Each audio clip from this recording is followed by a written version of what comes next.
सुखदेव गोस्वामी कहते हैं राजा परीक्षित हरे भरे पौधे गिरना यह चिंता का विषय बन चुका था।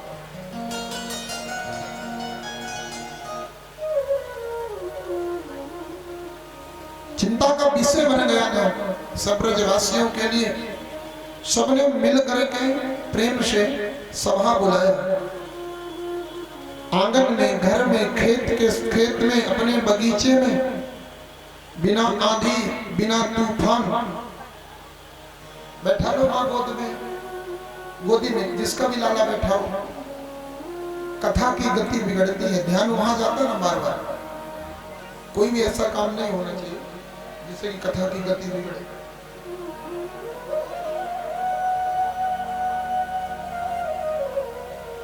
आंगन में, खेत में, अपने बगीचे में हरे भरे पौधे बिना आंधी तूफान के गिर जाए ना तो ये अशुभ है। कोई ना कोई होने वाली बुरी घटना का संकेत देते हैं। कोई ना कोई बड़ी दुर्घटना होगी, अशुभ घटना होगी, ऐसा संकेत देते हैं। उसी समय आदमी को तत्क्षण शांति का उपाय करना चाहिए। नंद बाबा ने वही किया। महाराज प्रसन्न चित्त होकर के सभा बुलाया और सभा बुला करके सबसे एक प्रस्ताव रखा। हमारे आंगन में हरे भरे पौधे गिर गए हैं। नंदराय जी ने तुरंत सभा बुलाया। हरे भरे पौधे गिर गए हैं, क्या किया जाए? सारे ब्रजवासियों ने एक प्रस्ताव रखा। जब से कन्हैया या ब्रजमंडल में आयो है तब तक कोई ना कोई अमंगल हो। गोकुल में जब से श्याम सुंदर आया, एक काम करते हैं, अब हम लोग यह स्थान ही छोड़ देते हैं और वह स्थान छोड़ करके वृंदावन में जाकर के निवास बनाया। वृंदावन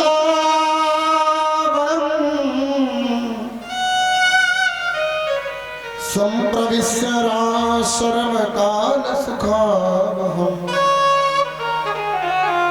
तत्र प्रीतिर्व्रजावासं चंद्रवता। वृंदावन में जाकर के भगवान ने वास बनाया। वृंदावन में जाकर के मेरे प्रभु ने बड़ी सुंदर सुंदर लीलाएं प्रारंभ किया। गोपाष्टमी का पर्व आया। दीपावली के 8वें दिन गोपाष्टमी पर्व से मेरे भगवान ने गैया चराना आरंभ किया, गोचारण प्रारंभ किया मेरे श्याम सुंदर ने। महाराज गोचारण लीला के अंतर्गत ही भगवान ने बकासुर का वध किया। एक दिन बकुला के रूप में, बकुला का रूप धारण के यमुना जी के तट पर बकासुर खड़ा था। भगवान ने उसका वध कर दिया। गोचारण लीला के अंतर्गत ही श्याम सुंदर ने अघासुर का भी वध किया। अघासुर को मारने के बाद भगवान ने एक दिन अपने ग्वाल वालों के साथ में बड़ी गजब की लीला किया मेरे प्रभु ने। सुखदेव गोस्वामी कहते हैं राजन, वह लीला आइए प्रेम से सब लोग श्रवण करते हैं। ग्वाल वाल सब एकत्रित बैठे, बीच में मेरे श्याम सुंदर बैठ गए। करीब तो एक और ग्वाल वाल है, उसका नाम है मधुमंगल, ब्राह्मण है। मधुमंगल बहुत गरीब है। दूसरे दिन भगवान फिर कुछ नहीं ले गए। आज ग्वाल वालों की पुणे से भीड़ लगी। श्याम सुंदर कहते हैं आज मैं अगर कुछ भी खाऊंगा तो मधुमंगल के हाथ का खाऊंगा, जो मधुमंगल लेके आए, बाकी कुछ नहीं खाऊंगा। मधुमंगल तो सकोच में आ गया, मेरे पास तो कुछ है ही नहीं, क्या खिला दूं। पहली बार श्याम सुंदर ने ऐसा कहा है कि मधुमंगल का खाऊंगा। मधुमंगल दौड़ पड़ा, लाला नक देर रुकियो, तुरंत जाके घर पे कछु ना कुछ लेके आऊंगा। घर जाकर के देखा तो घर में बासी कढ़ी रखी थी, वो भी 4 दिन की। इसने विचार किया कि कन्हैया ने पहली बार जीवन में मोटे कछु मांगे है और कन्हैया को बासी कढ़ी दूं, ये मेरा दुर्भाग्य कैसा है। फिर भी उसने लिया, आखिर खाली हाथ भी तो जाना अच्छा नहीं, लेके जाऊंगा। और जैसे भगवान के समीप पहुंचा तो क्या देख रहा है मधुमंगल कि एक ग्वाला मेरे ठाकुर जी को माखन मिश्री खिला रहा है। मधुमंगल सोचता है ये 4 दिन की बासी कढ़ी कन्हैया को खिला दूं, नहीं खिलाऊंगा। मन में विचार किया है, देख तो लूं एक बार, खट्टी तो नहीं हुई ज्यादा। और जूठी किया मुख से, कढ़ी बहुत खट्टी थी। विधाता को दोष देते हुए, अपने भाग्य को दोष देते हुए रोने लग गया। हे भगवान, हे परमात्मा, मुझे तूने इतना क्यों नहीं दिया कि मैं कन्हैया को कुछ खिला पाता। रुदन करने लगा। श्याम सुंदर ग्वाल वालों से कहते, मधुमंगल अभी तक ना आयो।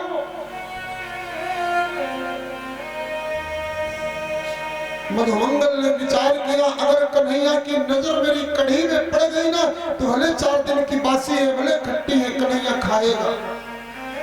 इसलिए इस कढ़ी को मैं खुद पी जाता हूँ। और जैसे लिया वह कढ़ी पूरी पीने को तैयार हुआ, इतने में गोले की नजर पड़ी। देख देख कन्हैया, वो मधुमंगल कुछ खा रहा है। श्याम सुंदर मेरे दौड़ पड़े मधुमंगल की ओर। तब तक तो मधुमंगल जल्दी जल्दी में सारी कढ़ी पी लिया ना। कुछ मुंह में गिर गए थे, कुछ कपड़े पहना नहीं था, नीचे केवल काछने लगी थी, कुछ पेट में गिरा था। श्याम सुंदर ने कहा, अरे लाला, तेने कढ़ी अकेले ही खा ली, मेरे ताई लायो और खुद ही पी लो। ठाकुर जी ने कहा, मधुमंगल, जो मेरे लिए आया है उसे मैं स्वीकार करता हूँ। और मेरे भगवान मधुमंगल के जो मुंह में कढ़ी लगी थी वो चाटने लग गए। मधुमंगल के जो शरीर में कढ़ी गिरी थी ना, वो मेरे सरकार चाटने लग गए। ये लीला को ब्रह्मा देख रहा था। ब्रह्मा कहता, ये भगवान नहीं हो सकता जो इतनी गिरी हरकत करे, किसी के मुंह की कढ़ी चाटे, वो भगवान कैसा। और वो भगवान की परीक्षा लेने आ गया। तुरंत मेरे श्याम सुंदर ने जितने ग्वाले चोरी गए उतने ग्वाल बन गए, उनके डंडा बन गए, उनके कपड़ा बन गए खुद भगवान। जितने बछड़े चोरी गए स्वयं बछड़े बन गए मेरे ठाकुर। और 1 साल तक भगवान मेरे ऐसे ही रहे। ब्रह्मा का 1 दिन बीता और अपना 1 साल बीत गया। 1 साल तक ये लीला चली। ब्रह्मा जी चले, चलो देखता हूं उस नकली भगवान की पोल खुली की नहीं। आकर के देखा ब्रह्मा जी ने, जैसे वृंदावन में जितने गैया बछड़े चोरी गए थे सारे वृंदावन में टहल रहे थे, उतने ही ग्वाल वाल सब टहल रहे। ब्रह्मा ने कहा, इनको तो ऊपर छोड़ के नीचे कैसे आए। तुरंत मेरे श्याम सुंदर ब्रह्मलोक पहुंचे।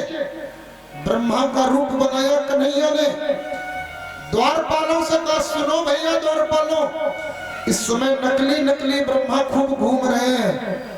अगर कोई नकली ब्रह्मा आवे ना, वह धक्का मार के भगा दियो। और स्वयं मेरे कन्हैया ब्रह्मा जी की गद्दी में जाके बैठ गए।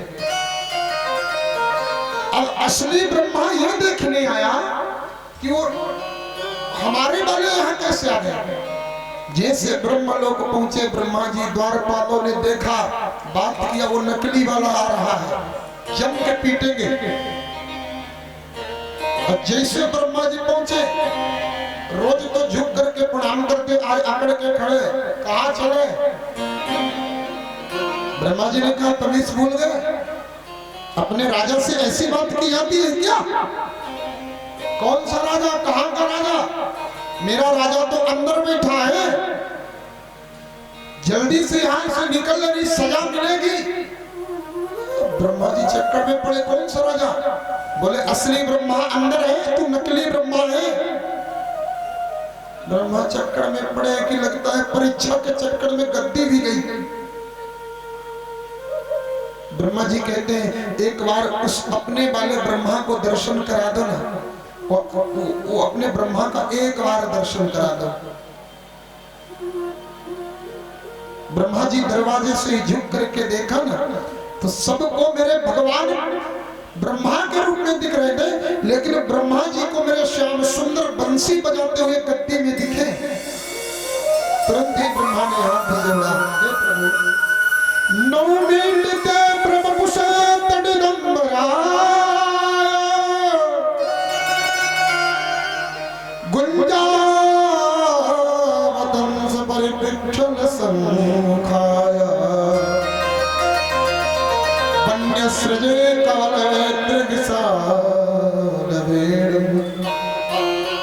लक्ष्मश्रिये मृदुपद पशुपांकजाय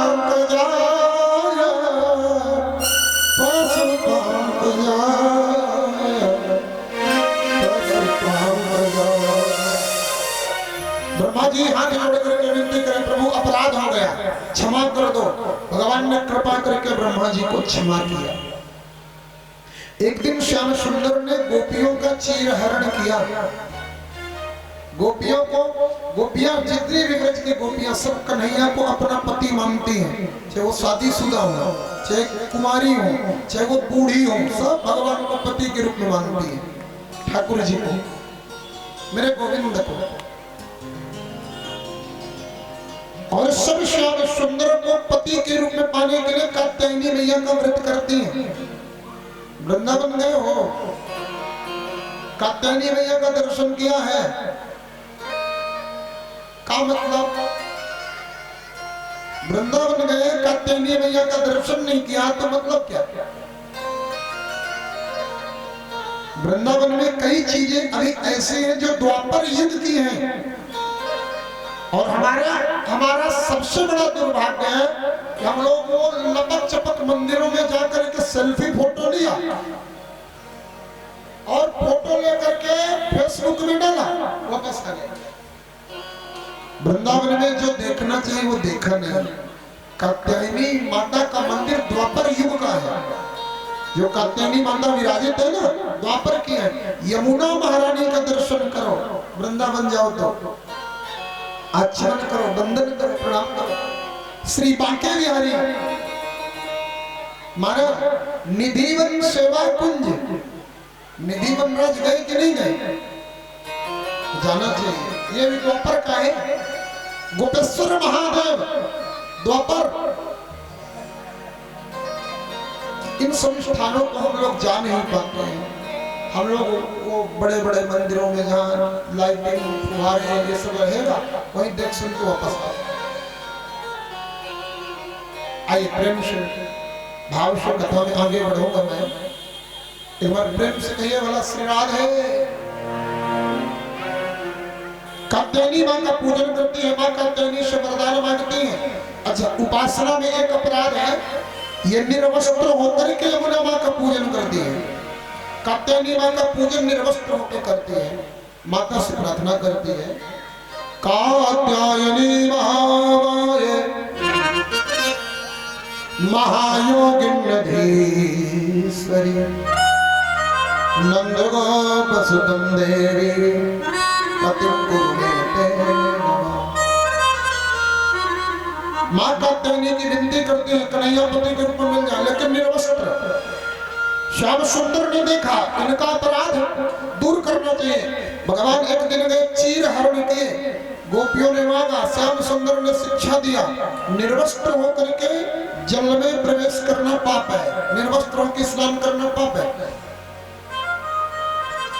आप निर्वस्त्र उपासना क्यों करते हो? बोले आपको पति के रूप में पाने के लिए। भगवान ने कहा जाओ सारी गोपियों को शरद पूर्णिमा की रात्रि में पति के रूप में मिलूंगा सबको। काली नाग का नाथन किया, नाथन करके रमणक दीप मेरे श्याम सुंदर ने भेजा। बड़ा सुंदर महाराज। दीपावली के दूसरे दिन हमारे ब्रज में देवराज इंद्र की पूजा होती थी। दीपावली के दूसरे दिन श्याम सुंदर ने कहा आज से दीपावली के दूसरे दिन इंद्र की पूजा बंद, आज से गौ माता की पूजा और गोवर्धन की पूजा होगी। गोवर्धन दोनों की पूजा। ब्रजवासियों ने खूब समझाया, श्याम सुंदर मेरे माने नहीं, जिद कर लिया। अब तो इंद्र की पूजा बंद नहीं होगी, गोवर्धन की पूजा प्रारंभ होगी। सारे ब्रजवासी लोग मिल करके श्याम सुंदर से कहते हैं, कन्हैया अगर कोई दुर्घटना हुई तो भगवान ने कहा मेरी जिम्मेदारी। अब क्या है, सब तैयार हो गए, सब मिल करके गोवर्धन जी के पावन चरणों में गए और जाकर के बाबा गिरिराज की तरहटी में सबने मिल करके पूजन किया। इधर इंद्र को जाकर के किसी ने सूचना दिया, इंद्र आपको पता है आज से ब्रज में आपकी पूजा नहीं होगी। इंद्र ने तुरंत सांवर्तक मेघों को बुलाया, जाकर के पूरे ब्रज को डुबो दो। गणम सांवर्तकं नामो मेघानां चान्तकारिणम् इंद्रं प्रचोदयत् क्रुद्धो वाक्यं चाहे स्वयं। सारा ब्रजमंडल डुबा करके आ जाओ। अचानक सब लोग गिरिराज बाबा का पूजन कर रहे थे गोवर्धन जी की। अचानक आसमान में बादल आ गए, बिजली चमकने लगी, बादल गरजने लगे, पानी बरसने लगा। सब चिल्लाए श्याम सुंदर से, कन्हैया बचाओ, कन्हैया बचाओ। 7 कोस में फैले गिरिराज को कन्हैया ने धक्का दिया, स्थान छोड़े और बाएं हाथ की अपनी उंगली पर मेरे श्याम सुंदर ने धारण कर लिया गिरिराज महाराज को। बोले गिरिराज धारण की जय हो। 7 दिन तक मेरे भगवान ने गिरिराज पर्वत को धारण करके रखा अपनी उंगली में।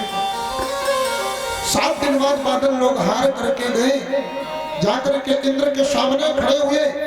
इंद्र ने पूछा ब्रजमंडल मिट गया क्या? अरे बोले ब्रजमंडल मिटने की बात करते हो, काऊ ब्रजवासी की अवैध धोती तक गिरी ना भाई। इंद्र समझ गया ये साधारण नहीं हो सकता। तुरंत इंद्र आया और मेरे श्याम सुंदर के चरणों में वंदन किया, प्रणाम किया, स्तुति किया। मेरे श्याम सुंदर भगवान की दिव्य स्तुति करता है। विशुद्ध तत्वम तवधाम शांतम तपोमयम धन्तरदष्टमष्टम मायामयायम गुण संप्रभावो न विद्यते निर्ग्रहणानुबन्धः।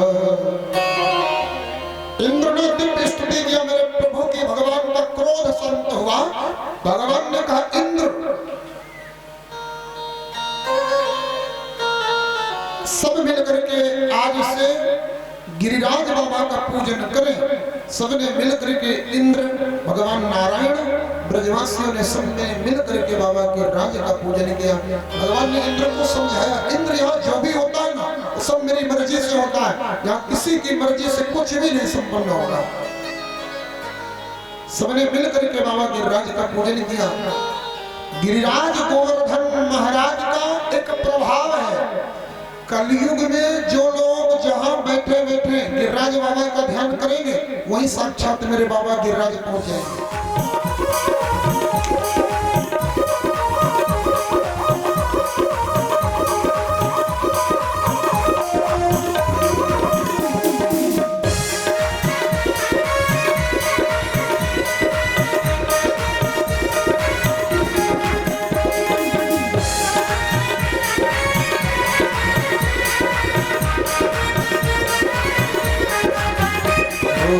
अर्पण करके तन मन धन चल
प्रथम दान घाटी में पहुँचे जा, गिरधारी को लेंगे शीश झुका। प्रथम दान घाटी में पहुँचे जा, गिरधारी को लेंगे शीश झुका। मन में न डर, परिक्रमा की तैयारी कर, फिर दान करेंगे दिल खोल के, देंगे परिक्रमा खोल के, अर्पण करेंगे तन मन धन, चलो रे चले सब गोवर्धन। अर्पण करेंगे तन मन धन, चलो रे चले सब गोवर्धन। अभी सेवा करते हुए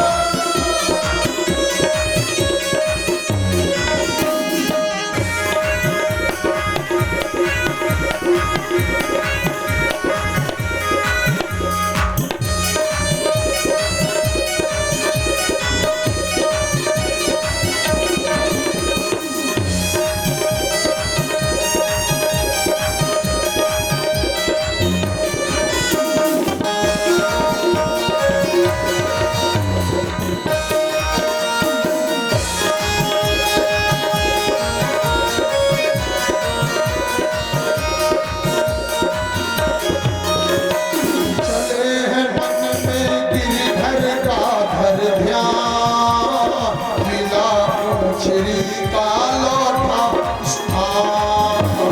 चले हैं मन में गिरधर का धर ध्यान, मिला पूछनी लौटा कायत दान।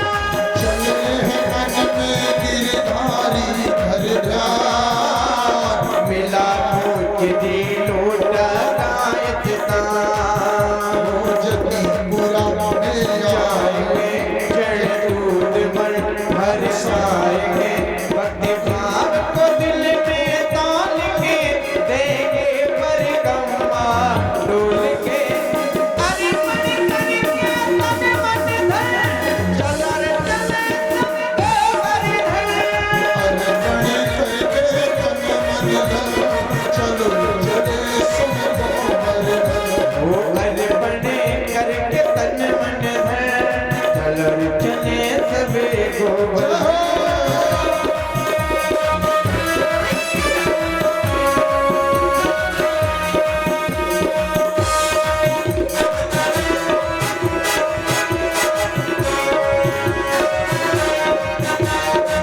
अभी सेवा करते हुए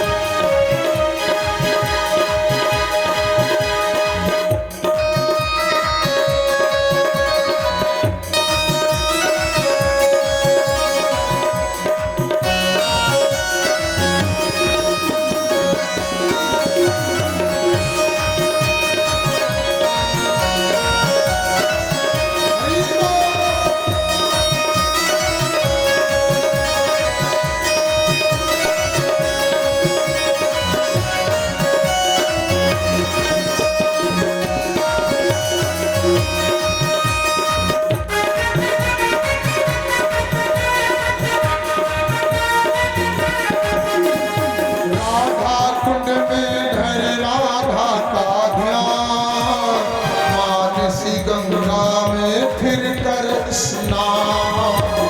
राधा कुंड पे राधे को धर ध्यान, मानस गंगा में करके स्नान। राधा कुंड में धर राधा को ध्यान, मानसी गंगा में फिर कर स्नान।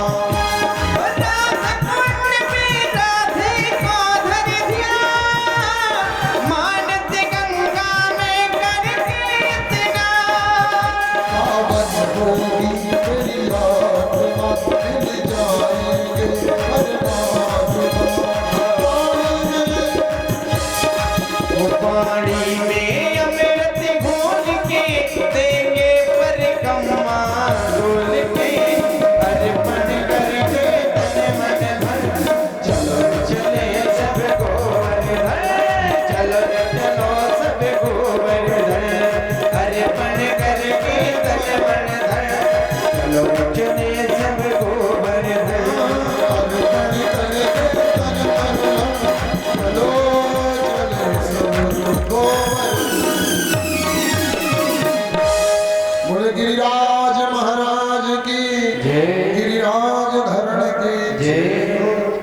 समय कम है, कथा बहुत। सबने मिलकर के बाबा गिरिराज का पूजन किया। इसके बाद एकादशी के व्रत का महात्मा बताया जाता है भागवत जी में। एकादश्या निराहार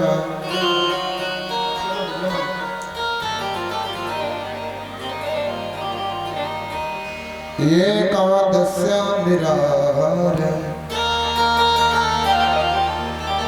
समभ्यर्चा जनार्दनम्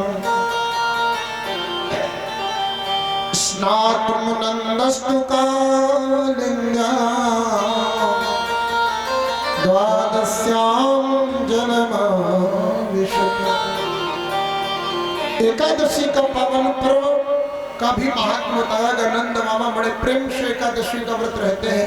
निराहार कहा जाता है कि मानव के जीवन में सारे व्रत हो, एकादशी का व्रत ना हो तो सब व्रत निरर्थक होते हैं। एकादशी का बड़ा महात्मा है। एकादशी का व्रत सबको करना चाहिए। मानव समाज के लिए संपूर्ण यह व्रत अत्यंत मंगलकारी है। जैसे भगवान तुलसी डला हुआ भोग भगवान को अति प्रिय होता है ना, किसी भी भोग में तुलसी जी पड़ जाए तो भगवान को अति प्रिय हो जाता है। उसी तरह से कोई भी मनुष्य एकादशी का व्रत करे ना तो भगवान को उतना ही प्रिय हो जाता है जैसे तुलसी डला हुआ कोई प्रसाद। ठाकुर जी कहते हैं सदैव मैं उस जीव की रक्षा करता हूँ, उस मनुष्य की रक्षा करता हूँ जो मनुष्य एकादशी का व्रत करता है। नंद बाबा भी एकादशी का व्रत करते हैं।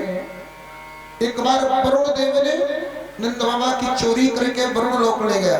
भगवान श्याम सुंदर मेरे वहां भी पहुंचे, वरुण जी से नंद बाबा को मुक्त कराया और वापस वृंदावन लाए। आज वही रात्रि आ गई जिस रात्रि में मेरे श्याम सुंदर ने गोपियों को वरदान दिया था पति के रूप में मिलने की। भगवान पिता रात्रि शरदा फुल्ल मल्लिका विंख्यं रंतुम मनश्चक्रे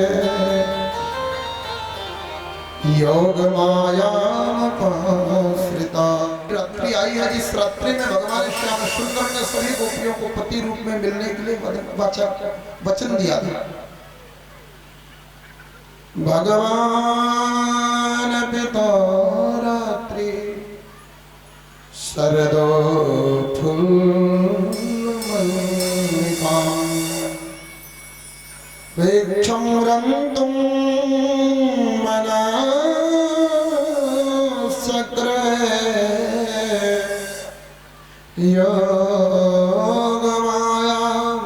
योगमायामुपाश्रिता।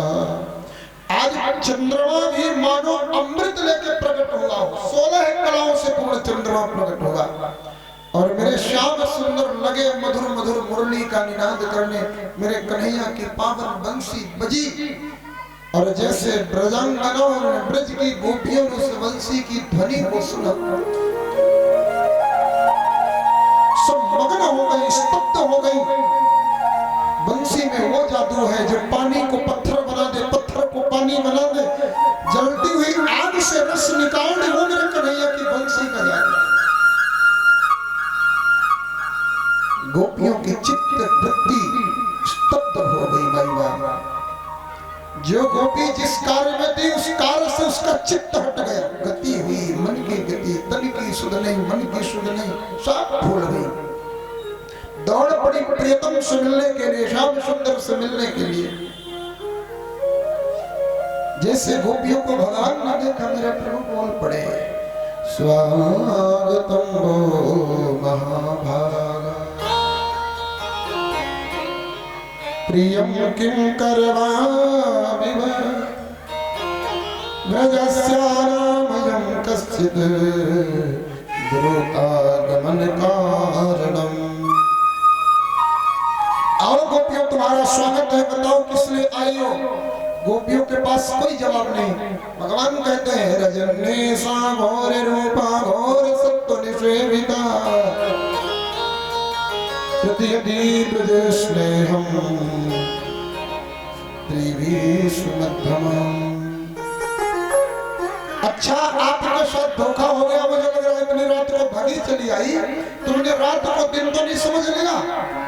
आज चंद्रमा ऐसे निकला है, चांदनी ऐसे बिखरी है जैसे दिन की रोशनी हो। आपको धोखा हो गया, लेकिन गोपियों चिंता मत करो, ये दिन नहीं, ये रात है। रजन्येषां घोर रूपम, और रात को निकलना तुम्हारी जैसी सुंदरियों को उचित नहीं है। शंकर जी के गण भूत प्रेत घूमते हैं, कोई लग गया तो वापस जाओ। गोपियां कहती जाने के लिए नहीं आई श्याम सुंदर। नजर एक बार भगवान ने घुमाया, असंख्य गोपियां। अरे तेरा तो पति बूढ़ा था, वो गोपी कहती इसीलिए तो छोड़ के आ गई। अरे तेरा पति तो गरीब है, इसलिए तो छोड़ के आ गया। तेरा पति तो बहुत क्रोधी है, मारेगा, इसलिए तो छोड़ के आ गई आपके पास।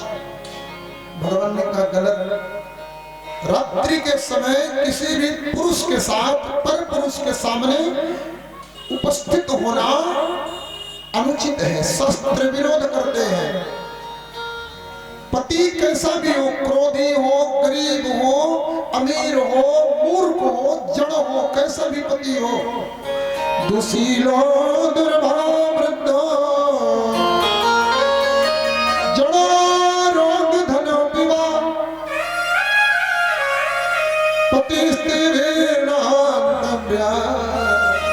लोके सुभिर पात की। पति मूर्ख हो, गरीब हो, दुर्भाग्यशाली हो, बीमार हो, अरे कोढ़ी हो, क्रोधी हो, कैसा भी पति हो, स्त्री के लिए पति से बड़ा कोई तीर्थ नहीं, कोई यज्ञ नहीं, कोई जप नहीं, कुछ भी नहीं। नारी का सबसे बड़ा धर्म है पति की प्रसन्नता। जिस स्त्री का पति प्रसन्न नहीं है, वो यज्ञ करे, तप करे, हवन करे, पुण्य करे, सब बेकार। नारी का सबसे बड़ा धर्म है पति को परमेश्वर मान करके पति की पूजा करे। लेकिन पति का भी धर्म है कि 90 रुपए वाला बॉटल पी के घर में न घुसे। पति का भी धर्म है कि 90 रुपया वाला बॉटल पी के घुसोगे तो अगरबत्ती नहीं जलेगी। ऐसे में नहीं।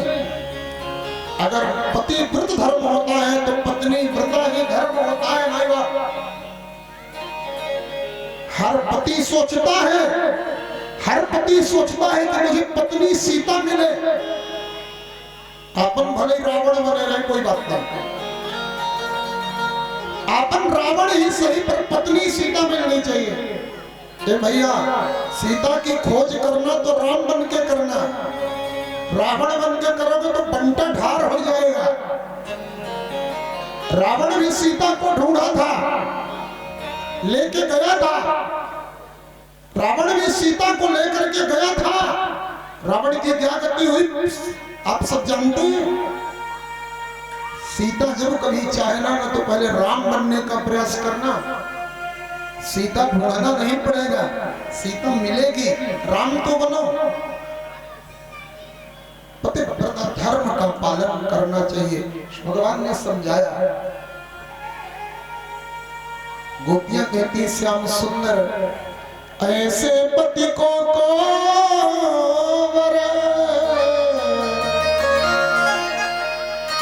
जो जन्मे कर मर जाए, मैं तो पति वरुण गोपाल को मेरी मांग अमर है। मैंने तो हड्डी मांस चमड़े वाले पतियों को छोड़ करके आज जगतपति के पास आ गए हैं हम सब। कृपा करके श्याम सुंदर स्वीकार करें। ठाकुर ने मेरे रास रचाना प्रारंभ किया। दुई दुई गोपी बिच बिच माधव, दो एक कन्हैया इधर, एक कन्हैया इधर, बीच में गोपी। महाराज दुई दुई गोपी बिच बिच माधव, दो दो गोपियों के बीच में मेरे श्याम सुंदर दिव्य रास प्रारंभ। गोपियों को घमंड हुआ हम कितने सौभाग्यशाली हैं। देखो ना, जगतपति हमारे नचाने से नाच रहा है। गोपियों को घमंड तो मेरे भगवान अंतर ध्यान हो गए। सभी गोपियों ने मिलकर के श्री किशोरी जी के साथ में गोपी गीत का गायन किया है। जयति तेधिकं जन्मना व्रज सृजत इंदिरा शश्वतद्रहि दैत दृश्यता दिक्षुतावता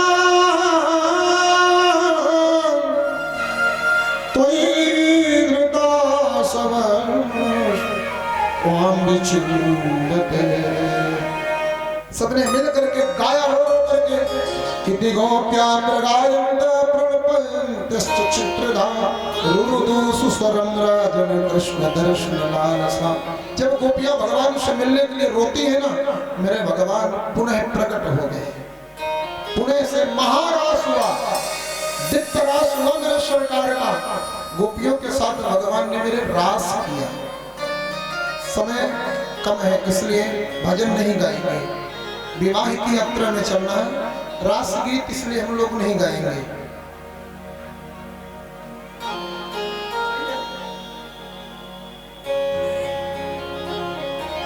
भगवान का बड़ा सुंदर रास होगा, महारास आनंद में। रास का अर्थ क्या होता है? भगवान गोपियों के साथ नाचे, ये रास है? नहीं। आत्मा और परमात्मा के मेल को रास कहा जाता है। ये गोपियां कौन है? काम वासनाओं की भूखी, हड्डी चमड़े की नहीं। ये गोपियां वेदों की ऋचाएं हैं। बड़े बड़े संत महात्मा तप करते हैं, यज्ञ करते हैं, भगवान से एक ही बात कहते हैं, कन्हैया कृपा करके एक बार गोपी बना दो बस। बड़े बड़े ऋषि मुनि गोपी बन करके आए। प्यासी आत्माओं को परमात्मा कृष्ण ने अपना बनाया, यही महारास है। आत्मा और परमात्मा के मिलन को रास कहते हैं। जीव ब्रह्म के मेल को रास कहते हैं। भक्त भगवान के मेल को रास कहते हैं। रास का मतलब ये नहीं है स्त्रियों के साथ भगवान नाचा, रास है, रास हो गया बस। श्याम सुंदर भगवान का दिव्य महाराज सुखदेव गोस्वामी कहते हैं, राजन विक्रीडितं व्रजवधो विरिदं च विष्णो श्रद्धान्वितो नुश्रूयात् दवर्णयेद भक्तिं परां भगवती मृदुलभ्य कामं हृदरोगमासु बहिनोदचिरेण धीर। भगवान की महारास की कथा सुनने के लिए हृदय में बड़ा प्रेम होना चाहिए। इस कथा का मैं विस्तार नहीं कर पा रहा हूँ, श्री राधा रमण लाल से प्रार्थना कर रहा हूँ, भगवान यह अपराध है रास की कथा का विस्तार ना करना। फिर भी समय के बंधन में है हम सब। ठाकुर जी कृपा रही तो पुनः कभी महारास में ही विशेष चर्चा करेंगे। आगे चल करके कंस ने सूचना दिया, कंस को नारद जी ने सूचना दिया, आपको पता है देवकी का 8वां गर्भ कौन है? कंस को अभी तक ये पता नहीं था। नारद जी ने बताया देवकी का 8वां गर्भ नंद का बेटा यशोदा का बेटा ही है।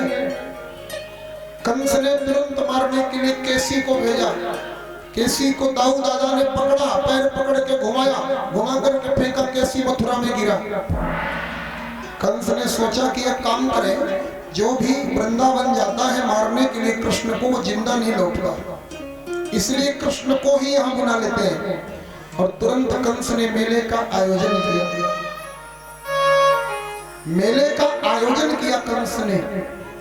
इस मेले में सबको बुलाया। मेरे श्याम सुंदर को भी बुलाने भेज दिया, क्रूर जी को।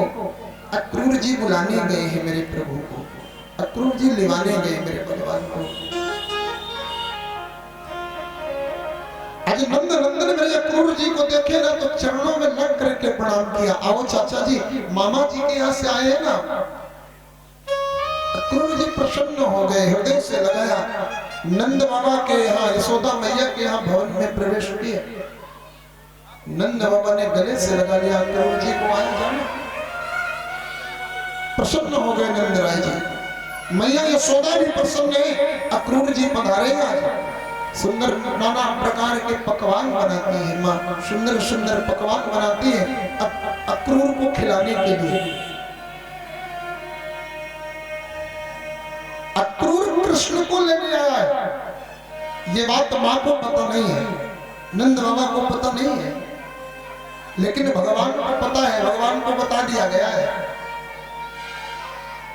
आपको चलना है। भगवान ने कहा लीला को विस्तार करना तो जाना तो पड़ेगा।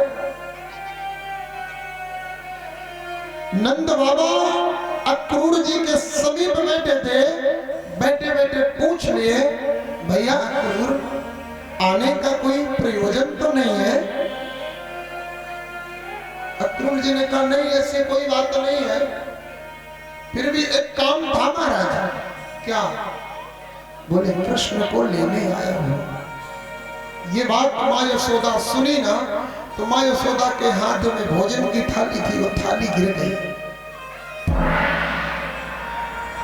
कोई मेरे कृष्ण को बचाओ, कोई मेरे कृष्ण को बचाओ, ये अक्रूर मेरे कृष्ण को लेने आया है, कोई मेरे कृष्ण को बचा ले। माँ तड़प उठी, ऐसे लगा जैसे कोई जान लेने आ गया हो।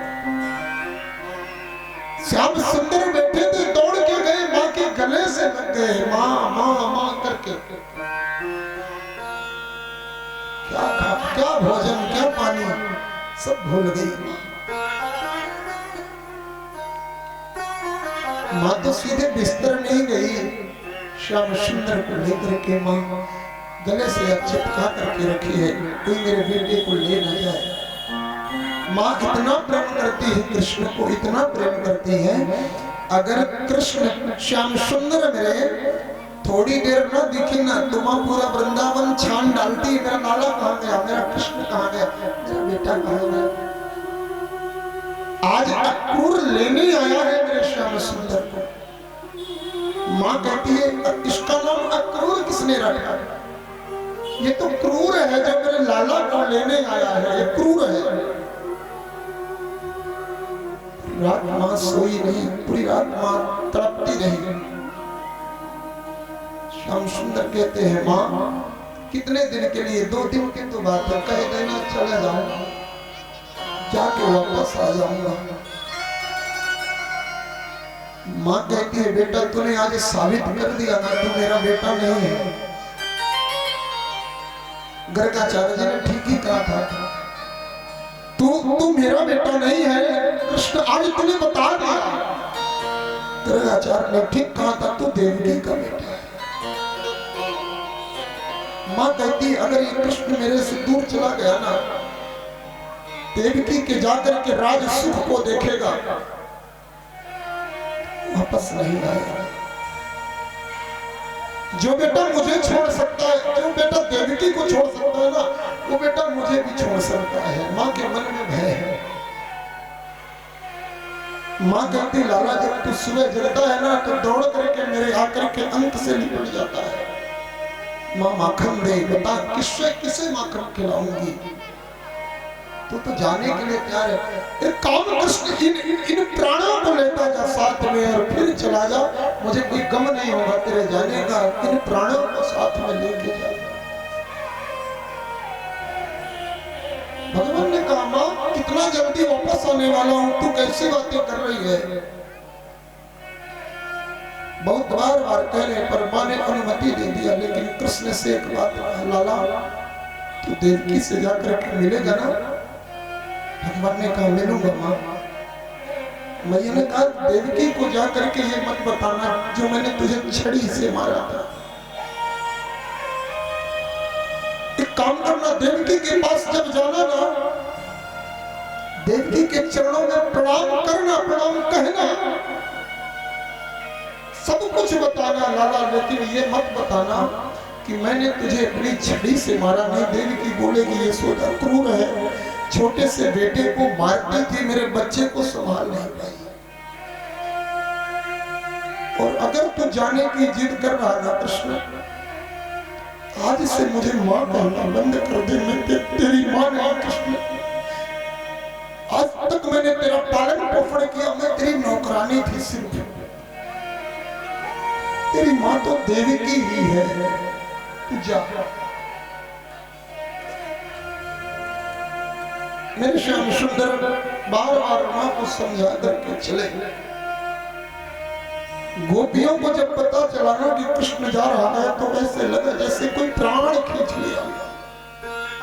एकत्रित होकर के वो सभी गोपियां श्याम सुंदर को रोकने का प्रयास करती हैं। हे प्रभु, हे परम पिता, कैसे भी करके मेरा श्याम रुक जाए, मेरा कृष्ण रुक जाए। रोकने का प्रयास किया गोपियों ने, भगवान नहीं रुके। श्याम सुंदर मेरे रुके नहीं, मथुरा चले अक्रूर के साथ में। अक्रूर के साथ जाकर के मथुरा में धोबी का मंगल किया, सुदामा नाम के माली का मंगल किया। इन सब का वध करते हुए कुवलिया पीड़क नामक हाथी का वध किया भगवान ने। मुष्टिक चाणूर संतोषण का वध किया। अंत में मेरे श्याम सुंदर ने कंस का वध कर दिया। एक बार प्रेम से मुझे राधा रमण लाल की। जेल से जाकर के माता पिता को मुक्त कराया। शिवरंजनी चलने दिखे, माता पिता को मुक्त कराया। माता पिता मुक्त होते ही बेटे को अध्ययन करने के लिए संदीपनी मुनि के यहाँ उज्जैन भेज दिए। उज्जैन से जब मेरे भगवान पढ़ करके आए ना, आज मथुरा की सबसे ऊंची अटारी पर खड़े हैं मेरे भगवान। वृंदावन की ओर देखते हुए खड़े हैं। महीनों, कई महीने बीत गए वृंदावन से आए हुए। आज वृंदावन की ओर देखते श्याम सुंदर व्याकुल खड़े हैं।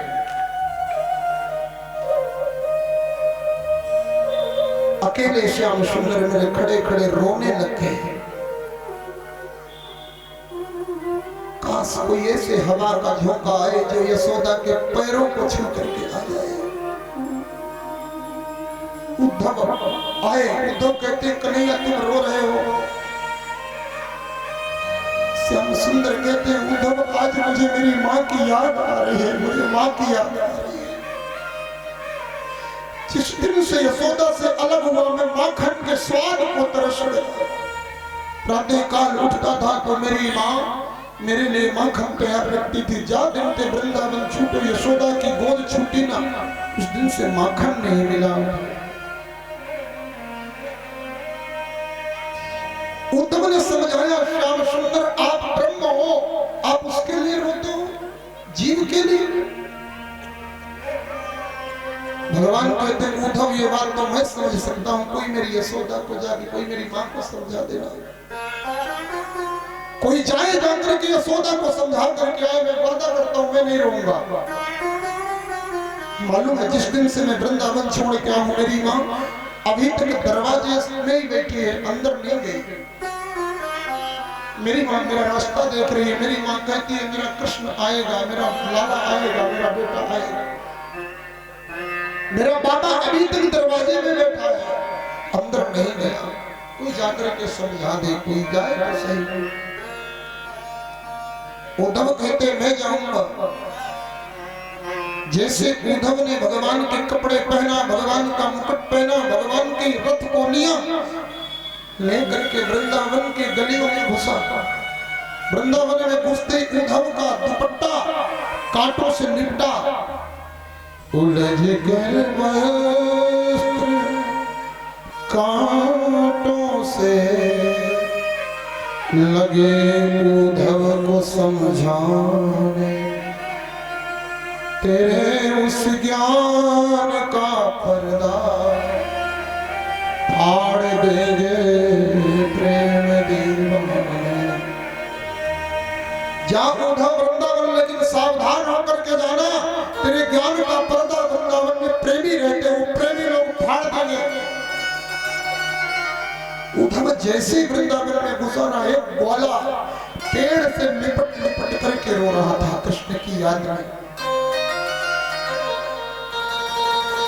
पेड़ भी रो रहा है, पेड़ से आंसू बह रहे हैं, तो ग्वाला पेड़ को गले लगा करके रो रहा है। पेड़ समझाता है क्यों रोता उस छलिया के लिए। अरे उसके लिए हम रोते हैं, वो छलिया किसी के लिए रोता नहीं है। अगर उसके मन में दया होती ना तो छोड़ करके क्यों जाता। ग्वाला कहता उसकी बहुत याद आती है, वो साथ में गई आचरण, वो साथ में जूठन खाना, उसके साथ में की गई हर एक लीला का स्मरण आ जाता है, रो देता है। वो ग्वाला कहता है पेड़ मैं तो इसलिए रो रहा हूं तो मुझे मेरे प्रियतम का संग छूट गया, तू क्यों रो रहा है। पेड़ कहता है जितना तुझे याद आ रही ना उतना मुझे भी कृष्ण की याद आ रही है, मेरे भी आकर के डालियों के साथ खेलना। जिस दिन से गया मैं प्रसन्न नहीं हो पाया कृष्ण के जाने के बाद। उद्धव पहुंचा जाकर के उस ग्वाले से पूछ लिया यशोदा का घर कहाँ है। बोले बाबा रे यशोदा के घर की पूछने की जरूरत नहीं है, ये नाली जो बहती चली आ रही इसी किनारे चले जा तुझे यशोदा का घर मिल जाएगा। ये जो बहता हुआ पानी आ रहा है ना ये कोई ऐसा पानी नहीं है, जितनी ब्रज की गोपियां हैं सारी एक साथ बैठी हैं, यशोदा नंद बाबा सब एक साथ बैठे मिल जाएंगे, सब रो रहे हैं, उनके अश्रु की धारा प्रवाहित हो रही है। ब्रज में प्रवेश किया उद्धव, माँ यशोदा ने रथ किया है पटाया, दौड़ पड़ी मैया, मैया को खूब समझाया, माँ के समझ में नहीं आई बात। उद्धव कहता वो तो ब्रह्म है, मैया कहती चुप, ब्रह्म है, वो ब्रह्म था तो गोपियों के कपड़े क्यों चुराता था, अगर वो ब्रह्म था तो माखन क्यों चुराता था।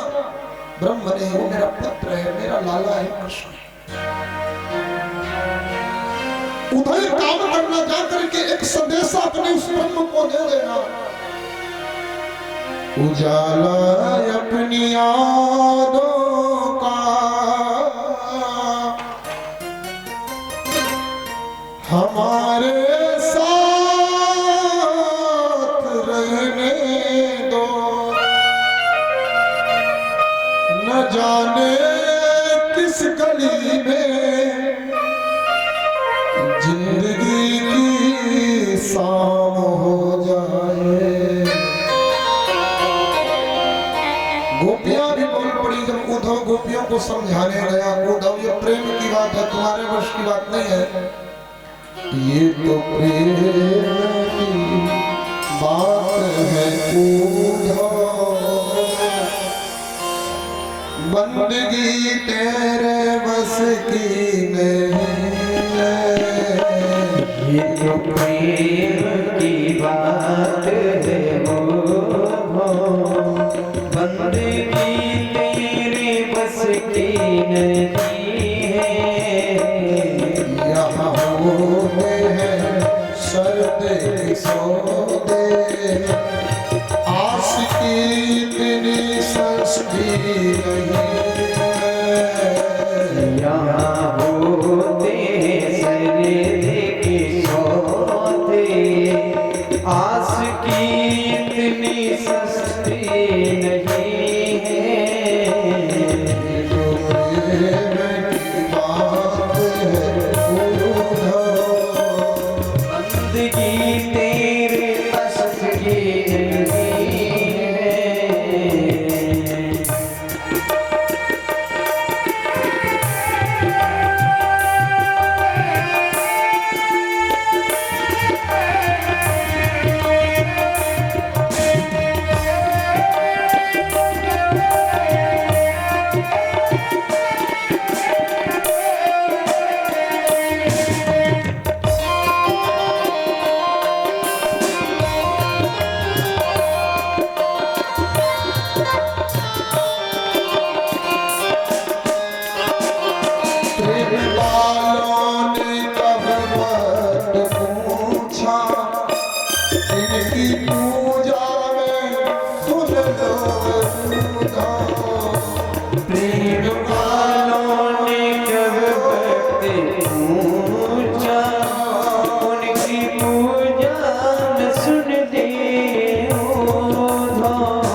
उनकी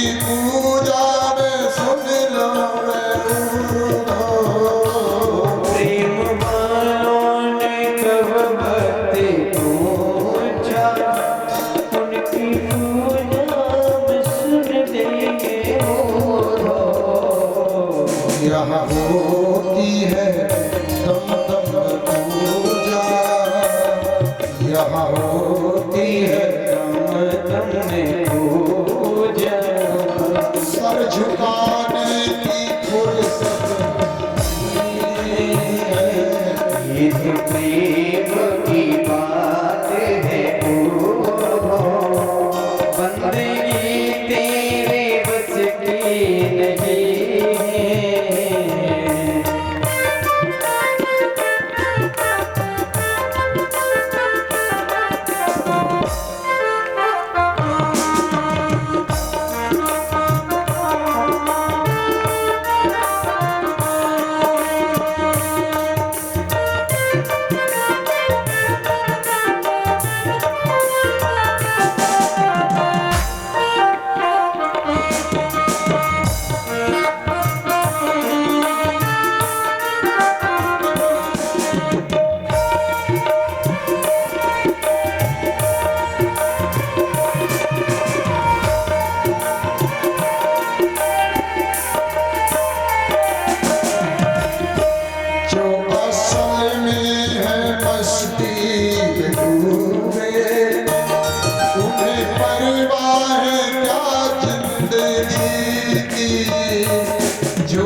सुन गोपिन के वो ज्ञान बजायो डिमडिमे और प्रेम बजायो ढोल। कंस को भगवान ने मारा। कंस की दो पत्नियां थी, एक का नाम था अस्ति, दूसरी का नाम था प्राप्ति। अस्ति प्राप्तिश्च दो कन्या महिष्यौ भरतर्षभा। अस्ति और प्राप्ति दो पत्नी कंस की। जैसे कंस मरा तो ये अपने मायके चली गई। मायका इनका कहाँ है? कलिंग देश। देखिए शांति बना रखे थोड़ी, दो चार मिनट माताओं से विनम्र अनुरोध है मेरा, बहनों से भी। हाँ, हाथ जोड़ के। कलिंग देश का राजा कौन है? जरासंध। जरासंध की बेटियां हैं अस्ति प्राप्ति। जब विधवा हुई तो पति को, अपने पिता को बताई जा करके, पिता ने अपने विधवा बेटियों का बदला लेने के लिए 23 चौड़ी सेना बनाया, जाकर के चढ़ाई किया मथुरा में। जैसे मथुरा में चढ़ाई किया, मेरे प्रभु तुरंत शंख चक्र गदा धारण किए और पल भर में सारी सेना को मार दिए। बलराम जी ने जरासंध को मारने के लिए हल मूसल उठाया। भगवान ने करू करू करू को जल्दीबाजी न करो, इसको मारो मत, 4-6 बार पटको, अब पटक करके रगड़ो, अधमरा छोड़ दो। बोले पूरा नहीं मारना। बोले पूरा क्यों नहीं मारना? बोले पूरा मरेगा तो घाटा, आधा मरेगा तो फायदा। ये आधा मरा हुआ अपने घर जाएगा, फिर से राक्षसों की सेना बनाएगा, फिर चढ़ाई करेगा। राक्षस हमें नहीं ढूंढना पड़ेगा, राक्षस ये खुद ढूंढ ढूंढ के मथुरा में लाएगा। भगवान ने 17 बार यही किया। 18वीं बार इसने यवनों को सेना बनाया, काल यवन के साथ जाकर के चढ़ाई किया। और इस बार ब्राह्मणों को जेल में डाल दिया, हजारों ब्राह्मणों को। किसी ने कहा था अगर सच्चे ब्राह्मण नियम से पूजा करें तो जीत होती है। इसने पंडितों को पकड़ पकड़ जेल में ठूस दिया, पूजा करो, जीत गया तो धन दूंगा, हार गया तो सबको मार दूंगा। भगवान ने कहा इस बार तो जानबूझ के हारना पड़ेगा, अगर नहीं हारा तो बेचारे ब्राह्मण मारे जाएंगे। तो भगवान बीच युद्ध से, बीच रण से रण छोड़ भगे। तो उसी दिन से भगवान का नाम हो गया। बोले रण छोड़ भगवान का जय हो, रण छोड़ भगवान की जय हो। गलती हो गई, हो जाता है थोड़ा, जल्दी जल्दी में गलती होती है। रण छोड़ भगवान भगे। पीछे पीछे काल यवन लगा। महाराज धौलपुर की गुफाओं में महाराज मुचकुंद रहते हैं।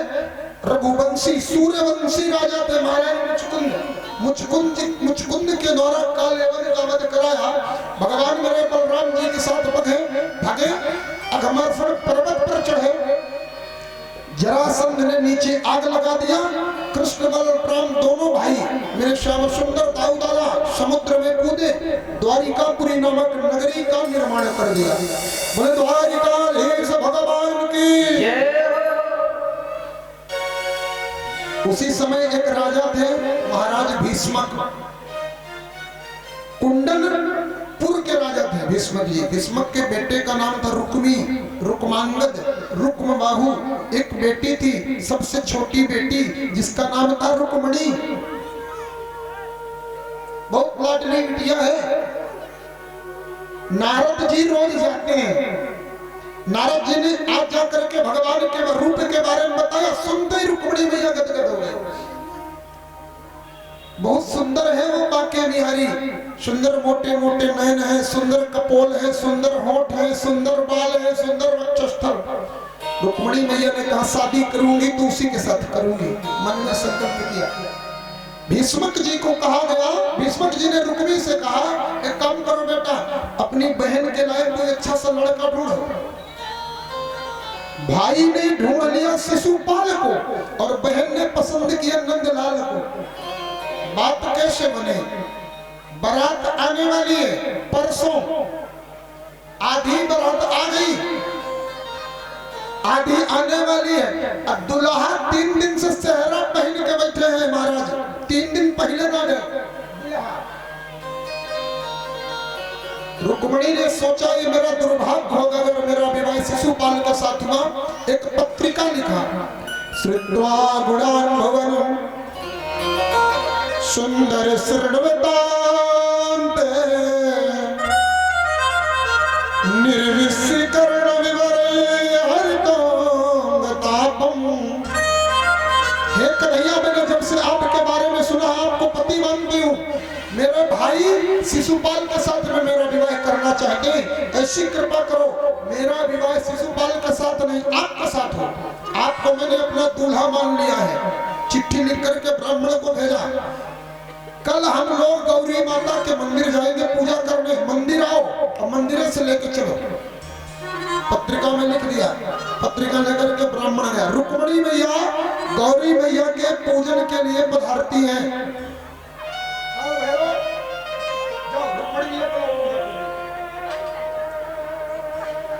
माँ रुक्मणी गौरी माता का पूजन करने के लिए आ रही है। सखियां गीत गा रही हैं। कैसे?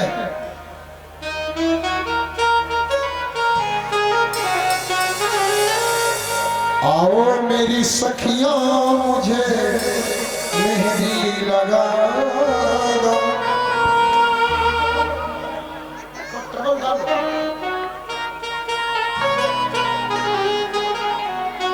माँ रुक्मणी गौरी मैया का पूजन करने के लिए पधारेंगी।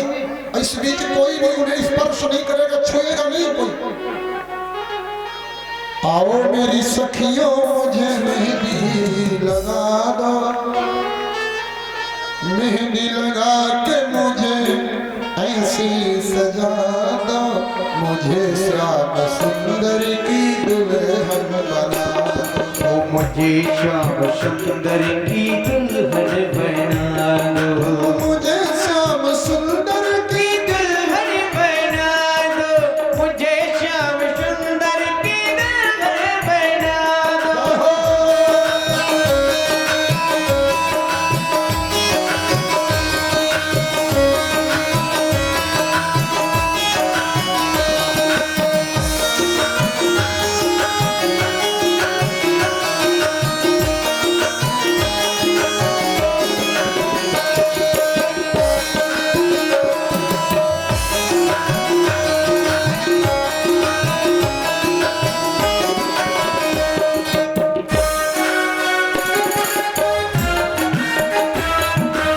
ऐसी पहनो चूड़ी जो कबहू न टूटे, ऐसी पहनो चूड़ी जो कबहू न टूटे, ऐसी पहनो चूड़ी जो कबहू न टूटे, ऐसी पहनो चूड़ी जो कबहू न टूटे, ऐसे बरो दूल्हा जो कबहू न टूटे, ऐसा बरी दूल्हा जो कबहू न टूटे, अटल सुहाग की बिंदिया लगा दो, अटल सुहाग की बिंदिया लगा दो, बिंदिया लगा के मुझे ऐसी सजा दो, बिंदिया लगा के मुझे ऐसी सजा दो, मुझे श्याम सुंदर की दुल्हन बना दो, मुझे श्याम सुंदर की दुल्हन बना दो।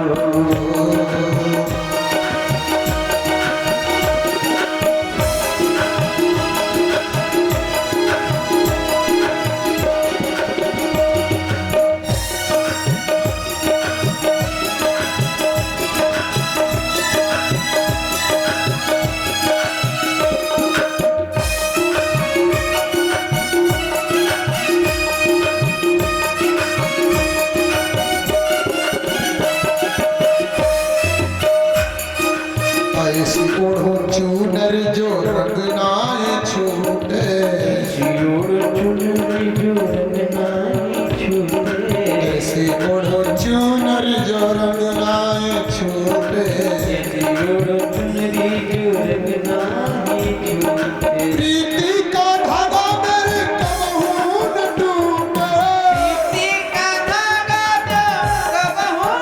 टूटे, प्रीति का धागा मेरे कबहू न टूटे,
सुंदर भगवान द्वारिकापुरी से कुंडनपुर पहुंच गए।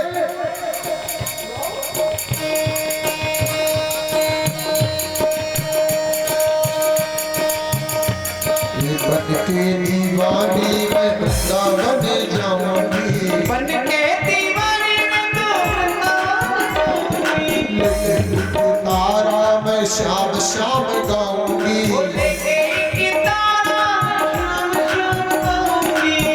कन्हैया मेरे द्वारिकापुरी से कुंडनपुर पहुंचा। दौड़ना शुरू किया भगवान ने, दौड़ते हुए सरकार पधारे और मंदिर चले आ रहे मेरे भगवान। मंदिर में आए, आकर के रुक्मिणी जी का हाथ पकड़ा। बन के दीवानी मैं वृंदावन जाऊंगी, बन के दीवानी मैं तो वृंदावन जाऊंगी। एक तारा मैं श्याम श्याम गाऊंगी, एक तारा मैं श्याम श्याम गाऊंगी। उनको बुला के हाथ लेवा करा दो, उनको बुला के हाथ लेवा करा दो। मुझे श्याम सुंदर की दुल्हन बना दो, मुझे श्याम सुंदर की दुल्हन बना दो। मुझे श्याम सुंदर की दुल्हन बना दो। मुझे श्याम सुंदर की दुल्हन बना दो। मंदिर से लेकर के मेरे श्याम सुंदर भगे। शिशुपाल देखा, चिल्लाया बचाओ बचाओ, ले गया ले गया। रुक्मी आया, कौन ले गया? द्वारिकाधीश रुक्मिणी को ले गया। हम तो दुल्हा बने बैठे रहे, दुल्हन को और ले गया। रुक्मी ने कहा चिंता मत करो, मैं भीष्म का पुत्र रुक्मी संकल्प लेता हूँ, अपनी बहन को वापस लेके आऊंगा, नहीं घर नहीं लौटूंगा। गया महाराज। रास्ते में भगवान श्याम सुंदर मिले। रुक्मिणी जी ने कहा साले साहब हैं, थोड़ा आनंद ले लीजिए। रथ से कूद करके मेरे ठाकुर जी साले साहब की आधी मूछ निकाल लिया, आधे बाल निकाल लिया। मतलब रुक्मिणी का विवाह शिशुपाल के साथ करना जा रहा था, अपमान करके भगाया महाराज। वापस रुक्मी गया ही नहीं। रुक्मिणी जी को लेकर के मेरे श्याम सुंदर द्वारिकापुरी पधारे हैं और द्वारिकापुरी में भगवान का सुंदर सांगोपांग विवाह होता है। आइए विवाह की यात्रा में हम सब पधारेंगे। माला प्रदान करें आचार्य जी, माला दीजिए ठाकुर जी को। भगवान का बड़ा सुंदर विवाह हो रहा, मंगल विवाह मेरे बिहारी जी का।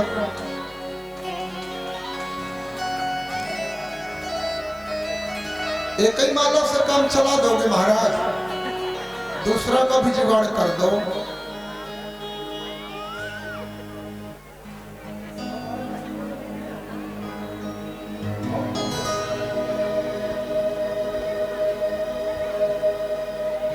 सुंदर मां रुक्मिणी सरकार के गले में सुंदर जयमाला प्रदान करेगी और आप लोग तालियां सुंदर बजाएंगे। हाँ भाव से। ओम भद्रं कर्णेभिः श्रवणयामदेवा भद्रं पश्येमा चलेनास्त्रे रंगं पुष्टवागो शस्त्रो विवशेमहि देवहितं जरायुः। बोल रुक्मिणी रमण भगवान की जय, रुक्मिणी रमण भगवान की जय, रुक्मिणी रमण भगवान की जय। विराजे प्रभु, विराजे। बड़ा सुंदर मंगलमय संयोग है।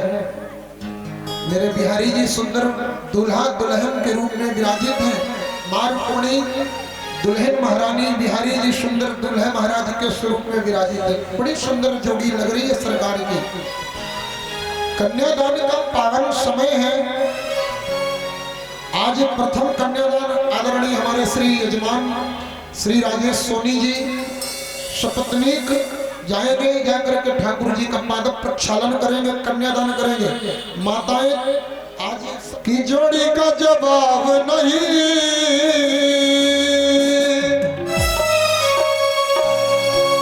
की जोड़ी का जवाब नहीं, तो दूल्हा बने नंदला की जोड़ी का जवाब नहीं, दूल्हा बने नंदलाल की जोड़ी का जवाब नहीं। दूल्हा बने की जोड़ी का जवाब। आज दूल्हा बने नंदलाल की जोड़ी का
मुबारक घड़ी आ गई है,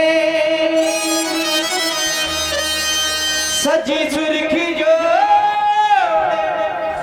चांद सी दुल्हन जमी पर फलक से परियां गई है। चल रहे पतित पावन मंगल में विवाह उत्सव में श्रीमद् भागवत महापुराण की इस दिव्य कथा में आदरणीय हमारे प्रधान जी पधारे हैं, श्री आनंद कर्ण सिंह जी एवं आदरणीय श्री मुन्ना सिंह जी। एक बार इनके स्वागत के लिए जोरदारी के साथ सब लोग तालियां निवेदन करेंगे प्रेम से। पूज्य हरि श्री हरिदास।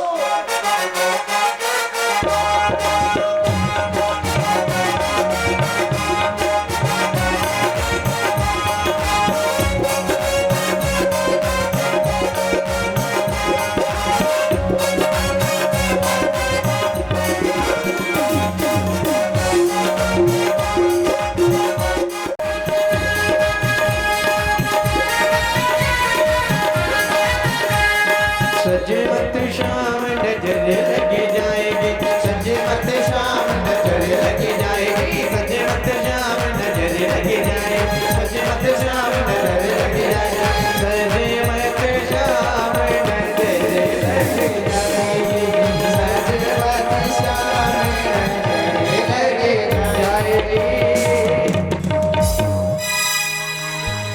आइए आरती की दिव्य यात्रा में हम सब लोग प्रवेश करेंगे।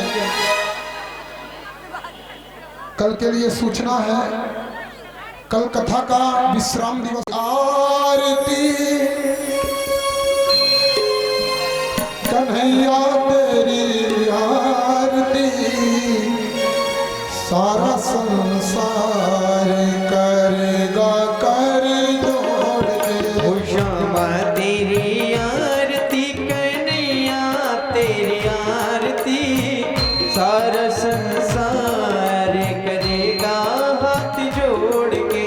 श्यामा तेरी आरती कन्हैया तेरी आरती, सारा संसार करेगा कर जोड़ के।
अपने चरण की भक्ति दीजिए, अपने चरण की भक्ति दीजिए। ओ अपनी शरण में हमें रख लीजिए, अपनी शरण में हमें रख लीजिए। कारा भाव गौरम करुणावतारम सुंदर सारम भुजगेंद्रहारम सदा वसंतम हृदयारविंदे भवं भवानी सहितं नमामि। त्वमेव माता तथा त्वमेव बन्धु जगता त्वमेव, त्वमेव वेद्या द्रविणं त्वमेव, त्वमेव सर्वं मम देव देवा। हरे राम राम राम हरे हरे, हरे कृष्ण कृष्ण कृष्ण हरे हरे। हरे राम राम राम हरे हरे, हरे कृष्ण कृष्ण कृष्ण